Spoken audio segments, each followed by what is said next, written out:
Shalom Ouvracha. La plupart d'entre vous ne connaissent certainement pas Alan Dershowitz, professeur émérite de droit à Harvard et avocat de renom. La semaine dernière, il s'en est pris très frontalement au Rambam Zersadik Livracha. Dans un podcast populaire, Dershowitz a lancé une attaque virulente qualifiant le Rambam de très intelligent mais qui s'est trompé sur toute la ligne. Il lance en particulier 3 accusations contre le Rambam. Premièrement, il fustige le Mishneh Torah, le décrivant comme une tentative arrogante de remplacer le Talmud. Deuxièmement, il accuse le Rambam d'avoir étouffé les débats rabbiniques et s'être opposé aux interprétations des textes. Et enfin, il accuse le Rambam d'avoir cherché à créer un espèce de catéchisme en rédigeant ces 13 principes de foi juive dans lesquels on serait obligé de croire sous peine d'être considéré ne faisant pas partie du peuple juif. Nous allons donc répondre à ces 3 accusations, car vous devez savoir qu'elles avaient déjà été portées à l'époque du Rambam par d'autres rabbanim, et certains juifs orthodoxes ont également donc ces croyances sur le Rambam encore aujourd'hui. Mais avant tout, je vous laisse écouter par vous-même, en anglais évidemment, les propos d'Alan Dershowitz. The most uninfluential, great, brilliant scholar of Jewish life is the Rambam. Rambam is like Larry Tribe, very smart but wrong about everything. And why was Rambam wrong about everything? First, he said, we don't need interpretations, we don't need pilpul, we don't need Talmud, we don't need any of that. The Torah is simple. It has one meaning, one interpretation, and I know what it is, and so I'll write the Mishneh Torah. And he's right about a lot of things, but it's so arrogant. And then he says, you know what? I'm not going to let only the Catholics have a catechism. I'm going to have a catechism. And so he wrote the Jewish Catechism, 13 principles, and if you disagree with any of the 13 principles, you're like a weed. Well, I'm like 9 for 13. Jews don't want a catechism. Jews want to argue and debate, and Rambam was just wrong about that. Cela me fait toujours bien rire de voir des juifs laïcs et peut-être athées s'attaquer aux religieux et aux rabbanim en prétendant vouloir défendre une religion qu'ils ne pratiquent pourtant même pas. Car dans les attaques qu'il porte contre le Rambam, il fait semblant de vouloir défendre le Talmud et la culture ancestrale du débat juif, mais en réalité, il n'en a rien à faire du Talmud et du débat halachique. Il veut juste profiter d'une occasion pour cracher son venin contre les autorités rabbiniques. Et ici, de surcroît, le Rambam. C'est la tactique de tous les athées et laïcards qui s'attaquent aux religions. Ils inventent des faux problèmes sur la religion pour en réalité justifier leur vile passion. Je donnerai des exemples dans d'autres vidéos, Be'ezras Hashem Yisbarach, pour ne pas s'écarter d'ici du sujet qui nous occupe. En réalité, pour répondre aux 3 accusations, le Rambam n'a jamais déclaré que son Mishneh Torah devait remplacer l'étude du Talmud.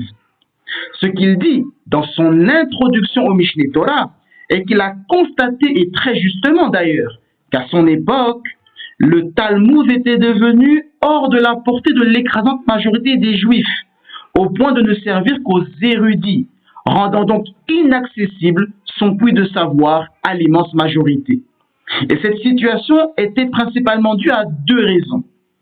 Premièrement, le dialecte araméen utilisant le Talmud n'était plus parlé et utilisé par l'immense majorité des Juifs. Et deuxièmement, les discussions sur un sujet peuvent s'étendre dans le Talmud sur plusieurs pages, avec plusieurs opinions divergentes. Et souvent, les sujets sont entrecoupés par des anecdotes et des agathos qui peuvent faire perdre le fil de l'étude et oublier le sujet traité. Par conséquent, les gens moyens n'étaient plus en capacité de déceler la décision finale sur un sujet. C'est pourquoi le Rambam rédigea le Mishneh Torah et déclara que si votre but était de savoir d'une manière claire, sans ambiguïté, ni agathos, d'une manière droit au but et dans un langage accessible à tous, même à ceux qui n'ont jamais étudié en yeshiva, eh bien, vous pourrez trouver tout ce dont vous avez besoin dans le Mishneh Torah. Mais si votre but est d'emmagasiner des connaissances, aiguiser votre esprit, vous habituer à réfléchir et parcourir le processus de pensée qui a amené à telle ou telle décision halakhique, eh bien là, il faudra étudier le Talmud. Le Mishneh Torah ne remplace pas le Talmud, mais est un condensé de tout ce qui est essentiel à connaître du Talmud au niveau pratique. D'ailleurs, que le Mishneh Torah ne remplace pas l'étude du Talmud se comprend aisément d'une autre partie de cette même introduction au Mishneh Torah, où il déclare que si un Gaon a soutenu une certaine opinion, mais qu'un Rishon vient et soutient une opinion différente de celle du Gaon, si on considère que l'opinion du Rishon est plus en phase avec ce qu'enseigne le Talmud, il est parfaitement autorisé de suivre l'approche du Rishon par rapport à celle du Gaon, bien qu'un Gaon vienne avant un Rishon. Or, si vous n'avez pas étudié le Talmud, comment pourrez-vous savoir que tel Rav soutient une opinion plus proche de celle du Talmud par rapport à tel autre Rav? Ainsi, vous voyez bien que le Rambam ne dit pas que son Mishneh Torah remplace le Talmud. Le Mishneh Torah est simplement une aide pour ceux qui veulent bien pratiquer, mais n'ont pas les capacités et l'érudition nécessaires pour étudier directement le Talmud. Mais pour ceux qui en ont les capacités et l'érudition, jamais de la vie le Rambam ne leur a interdit d'étudier le Talmud. De plus, le Rambam n'était pas en réalité opposé aux interprétations autres que les siennes. Il faut se remettre dans le contexte de l'époque et du but du Mishneh Torah. Avant, il existait des écoles de pensée. Et un Rav appartenant à une école spécifique n'avait pas à prendre en compte ou citer toutes les opinions et interprétations qui existaient sur Terre. Chaque école avait ses propres règles d'interprétation et sa propre méthodologie. Ainsi, le Talmud, tout au long de la Maseret Shabbat par exemple, nous expose le fait que les interprétations sur la façon de respecter le Shabbat et appliquer les Melachoth variaient d'une ville à l'autre, en fonction en réalité du Rav qui était en fonction dans telle ou telle ville. Il n'y avait donc pas de doctrine comme aujourd'hui, selon quoi il faudrait prendre en compte les opinions de tout le monde et essayer de trouver des positions de compromis entre ces différentes opinions. En réalité, chacun agissait selon l'avis halakhique du Rav qu'il suivait, sans prendre compte des avis des autres. De ce fait, faisant partie de la tradition halakhique andalouse, quel intérêt le Rambam aurait-il de citer dans une œuvre purement halakhique les interprétations et opinions d'écoles de pensée auxquelles il n'adhérait pas? Exactement comme Rabbi Yosef Karo Zer Sadik Livracha, qui composa 2 ouvrages ayant des objectifs totalement différents. Dans le Beth Yosef, qui se veut être une encyclopédie du processus halakhique, il rapporte toutes les opinions dont il a connaissance sur chaque sujet. Mais dans le Shulchan Aruch, qui se veut être l'énonciation de la halakha les ma'aseh, Rabbi Yosef Karo ne se casse pas la tête à énumérer tous les avis possibles et imaginables, mais va droit au but en rapportant ce qui est la décision finale d'après lui. Cela ne veut pas dire que Rabbi Yosef Karo était opposé aux interprétations diverses, mais cela n'aurait eu aucun sens de les rapporter dans son Shulchan Aruch, d'autant que cela avait déjà été fait dans son Beth Yosef. De même en est-il du Rambam. Dans son œuvre qui a pour but de faciliter la pratique de la halakha, à savoir le Mishneh Torah, il n'y a pas à rapporter diverses opinions. En revanche, dans ses œuvres non halakhiques, qui ont pour but de susciter la réflexion, le Rambam ne se gêne absolument pas pour rapporter différents points de vue et les comparer. Ainsi, il estimait que les interprétations étaient nécessaires, mais uniquement pour concilier la foi et la raison et éviter les lectures littéralistes des Écritures qui contredisaient les vérités philosophiques. Il préconisait le recours à des interprétations allégoriques ou métaphoriques lorsqu'une interprétation littérale aboutirait à une contradiction avec la raison et la science. Par exemple, pour expliquer que Dieu n'est pas corporelle, contrairement à ce que pourrait suggérer une lecture littérale de certains passages bibliques. Son ouvrage, le Moreh Nevuchim, est un parfait exemple d'œuvre d'interprétation complexe, destinée à aider ceux qui s'efforcent de concilier la tradition juive et la philosophie. Et il y rapporte plein d'opinions de juifs et de non-juifs n'étant pas d'accord avec son approche. Et il tente d'expliquer pourquoi il estime être davantage dans le vrai qu'eux. Donc, prétendre que le Rambam a verrouillé la pensée et était opposé à la réflexion, au débat et aux interprétations, c'est un non-sens. Enfin, concernant l'accusation d'avoir créé un catéchisme à l'instar du christianisme lorsque le Rambam a formulé ses 13 principes de foi, c'est un argument totalement infondé. Déjà, vous devez savoir que le Rambam n'a pas été le premier ni le dernier à tenter en fait de résumer les principes fondamentaux du judaïsme. Beaucoup l'ont fait avant lui et après lui, mais personne n'a eu plus d'impact que lui dans ce domaine. Et c'est ainsi que sa liste des principes fondamentaux de la foi juive est devenue la plus célèbre. En outre, vous devez comprendre que ce n'était absolument pas dans le but d'établir un catéchisme que des principes de foi furent énoncés, mais par nécessité. En effet, de nombreux rabbanim des premiers temps furent impliqués dans des controverses avec des juifs apostats et des non-juifs, et durent ainsi fortifier leur foi face aux attaques des apostats et à la montée du christianisme et de l'islam. Ce n'est que parce qu'une foi est menacée que des principes résumant ses fondements sont énumérés. Sans menace, nul n'est besoin en réalité de clarifier les fondements sur lesquels repose une foi. C'est ainsi que la Mishnah, composée au début du IIIe siècle, exclut du Olam Haba les apikorsim, les minim, les koferim et ceux qui nient la résurrection ou l'origine divine de la Torah.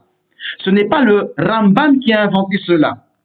De même, Rabbi Akiva Zer Sadik Livracha, mort durant la première moitié du IIe siècle, qualifiait d'hérétiques les lecteurs des textes apocryphes et pseudépigraphiques, ainsi que ceux qui utilisaient des incantations magiques pour la guérison, pratique que les Juifs de son époque copièrent de la culture gréco-romaine. Ces interdictions allaient de soi et faisaient partie intégrale du judaïsme, mais il n'était pas nécessaire de les rappeler ni d'insister dessus. Cependant, une fois que ces pratiques se multiplièrent et gagnèrent beaucoup de partisans, face à cette menace, il était devenu essentiel de rappeler l'interdiction de ces pratiques et exclure du judaïsme ceux qui s'y adonnaient. De même, Abba Shaul Zer Sadik Livracha désignait comme hérétiques présumés ceux qui prononçaient le nom ineffable de Dieu. La pratique s'était toujours faite avec respect. Mais quand beaucoup de juifs commencèrent à dévoyer l'utilisation du nom ineffable, il était devenu impératif de stopper cela et exclure du judaïsme ceux qui le faisaient afin de protéger la bergerie. De même, durant le Moyen-Âge, les Juifs furent contraints de défendre leur foi contre les inquisitions, les controverses et les polémiques islamiques et chrétiennes. La nécessité de défendre leur religion face aux attaques d'autres philosophies incita de nombreux chefs religieux juifs à définir et à formuler leurs croyances. Plusieurs rabbanim élaborèrent ainsi des listes de principes de foi. À cette époque, les centres d'études et de jurisprudence juifs étaient dispersés géographiquement et aucune autorité centrale n'existait pour approuver officiellement une liste particulière. C'est ainsi que le Rav Se'avia Gaon Zer Sadik Livracha énonça des principes de foi du judaïsme dans le Sefer Emunah Weveos pour que les Juifs sachent expliquer et protéger leur foi face aux musulmans. Le Sefer Akuzari de Rebbeinu Yehuda Alevi Zer Sadik Livracha est également un ouvrage destiné à défendre la foi juive face aux chrétiens et musulmans en donnant aux juifs la capacité de savoir expliquer leur foi et éviter de se faire séduire par les autres religions. Et après le Rambam, une dizaine d'autres rabbanim ont eux aussi rédigé leur propre résumé de la foi juive. Voyez donc que non seulement le Rambam n'a pas inventé de catéchisme juif, et n'est pas le premier à avoir énuméré des principes de foi, mais qu'en plus, les principes de foi sont une nécessité face aux vagues d'apostasie, puisque beaucoup de juifs quittent la religion sans l'avoir véritablement connue, et aussi face aux attaques extérieures.